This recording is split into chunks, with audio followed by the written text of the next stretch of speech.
How about this?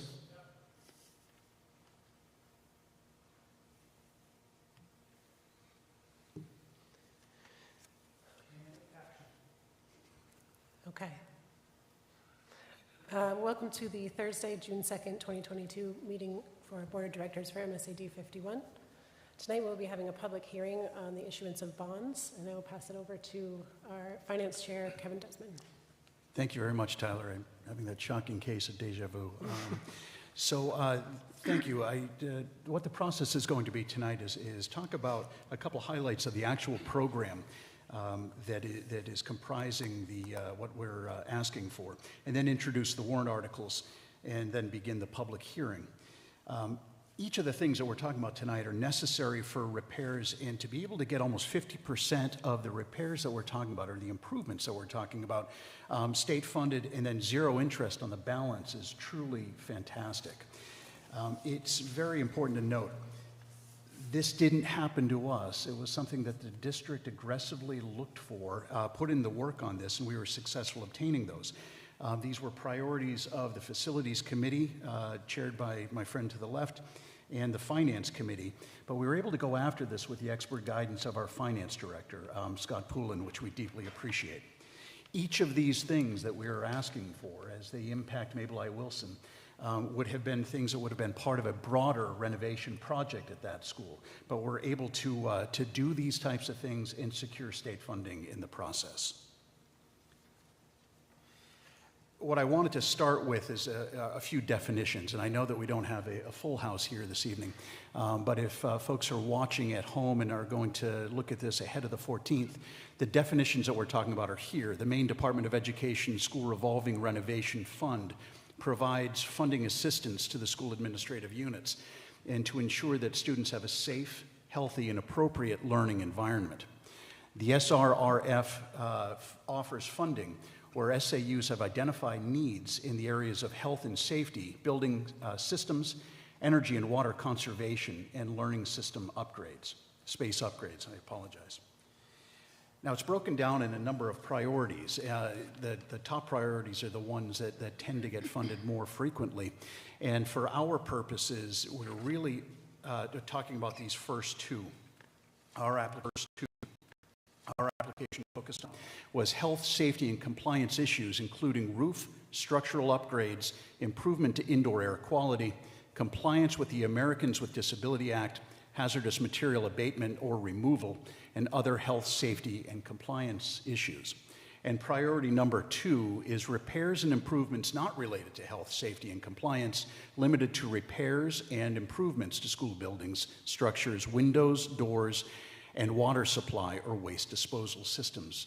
These are the two that kind of governed what we've put together this evening. To talk about the funding for the SRRF, it's funded through the Maine Municipal Bond Bank, and it's a state and local partnership, with each parts of that partnership providing a portion of the project's funding.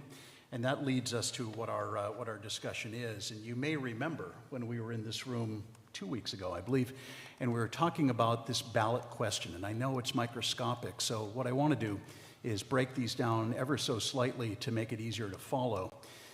The first of these, the warrant article language that you will see on the 14th, or if folks have absentee ballots. Question number 1 reads, do you favor authorizing the School Board of Maine School Administrative District number 51 to issue bonds and other evidences of indebtedness in the name of the district in an amount not to exceed $1,522,515 through the state of Maine's zero interest rate loan forgiveness school revolving renovation fund program for priority 1, health, safety, compliance, renovations, repairs, and improvements to Mabel I. Wilson Elementary School, including windows, a curtain wall, the HVAC distribution system, and the security door to access. Again, that was the information that you saw. These funds will allow us to fund most of that window wall, focus on those HVAC needs to dampen sound, and also to replace doors. The breakdown of question 1, here are the other 3 things that you see in the warrant language, and they're broken down here. The zero interest loan forgiveness program is the first piece. The Maine Department of Education has approved the district for loans in the amount of $1,522,515 through the state's zero interest loan forgiveness for the project. Section B is loan forgiveness, and this is important to us. The Maine Department of Education is going to forgive over 50%, 50.58%, which is up to an estimated cost of $770,088 of the total approved loan amount. So it will be completely forgiven. The second piece of that is equally interesting because it's an interest-free loan. The district will be obligated to repay approximately 49.42%, up to an estimated $752,427 for the total approved loan amount over a 10-year period. The state of Maine has agreed to lend these funds and to permit repayment at zero interest. Anybody playing along at home these days know that interest rates are climbing aggressively. This is really an exciting thing for this district to be able to get the work done for either loan forgiveness or to have that at zero interest. That's at the core of our discussion tonight, to just give you that timeline, which everybody up here has seen.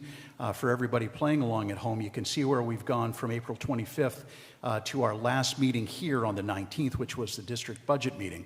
Inserted in tonight is this June 2nd, the public hearing, and then the 14th is a critical date for all of us to ensure that folks go out to the polls and cast their votes or obtain their absentee ballots for the referendum vote. With that said, Madam Chair, I guess you can open the public comment. Thank you, Kevin. Is there anyone from the public that would like to speak? Okay. I see none. So continue.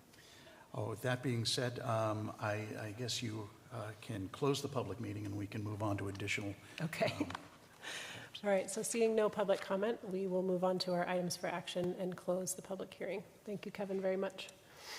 And thank you to Scott Poulin for making sure that these funds were available and doing the work to get them processed and approved.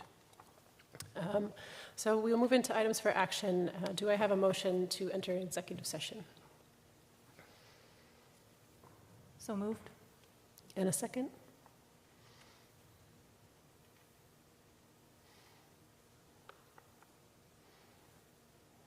No seconds.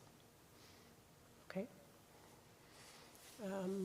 So in that case, I believe that leaves us not able to get a majority to move into a vote.